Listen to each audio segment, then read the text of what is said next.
What's going on, everybody, and welcome to the Midnight Channel. And today we are going to be doing our Persona news. Now, there's a bunch of stuff to go over as far as all the cool stuff that we've seen and everything. So we're going to talk about some leaks and previews for Persona Scramble, as well as some pretty cool stuff that happened for Persona 5 The Royal.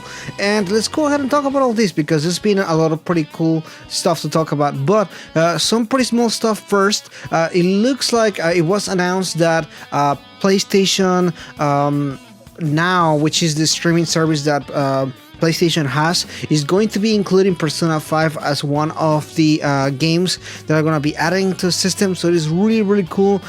If you have the PlayStation Now service, you should definitely check it out, because it's an amazing game. Obviously, I have my channel and I'm biased about it. And if you have if you want to try out the game and don't want to buy it, but you have the service, you should definitely check it out. I think the service is like $10, something like that. So even if you kind of like waiting for Persona and you don't want to spend a lot of money, I mean, $10 I think is as cheap as it can get on that aspect there. But moving into other news there, speaking of Persona 5 Scramble, which I started with, there is a couple scans and features and that kind of stuff. So let's talk about that. So Famitsu article was leaked. It was an interview that they were doing regarding pretty much the development cycle for Persona 5 Scramble. And some of the notably interesting stuff is that Koei Tecmo, who makes the Mushu games, you know, like the Warriors games and that kind of stuff, was the one that approached Atlus about doing a Persona Mushu style game. So it was pretty cool and interesting to think about, because I always thought that I had thought it was the other way around. I thought Atlus was the ones that were kind of like, hey, can we do that? And no, it was actually the other way around.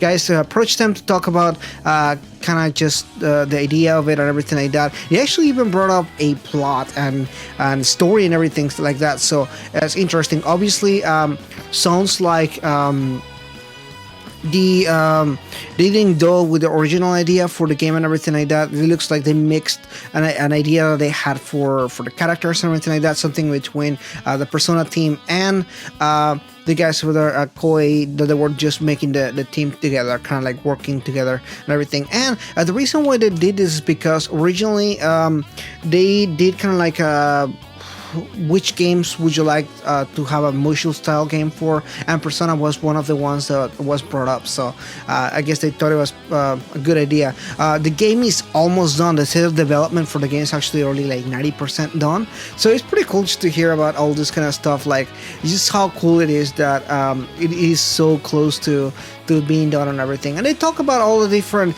challenges and that kind of stuff they went through the game, such as having one of the features that I thought was one of the coolest things, mean the slowdown time kind of thing that they do. Talked about how they didn't think it was going to be a good idea, because for instance, time whenever you're gonna use a Persona skill or whatever, but it turns out that after they did it, they decided that it was a good idea. So I think it's cool. I actually really like it because it's kind of like a good mix between the going through from RPG to action RPG kind of thing.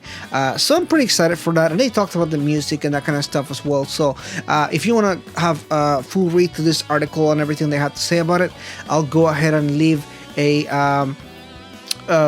article below in the description there. So talking about other stuff, because again, more stuff to talk about, there is a preview for that same Famitsu article that I talked about, and this article has a bunch of pictures and a bunch of stuff regarding pretty much what is going on and what's going to happen for this kind of stuff. They talked about new systems and everything like that, but it's not a lengthy article because it's only kind of like the previews, so we only have like screenshots for it at the moment.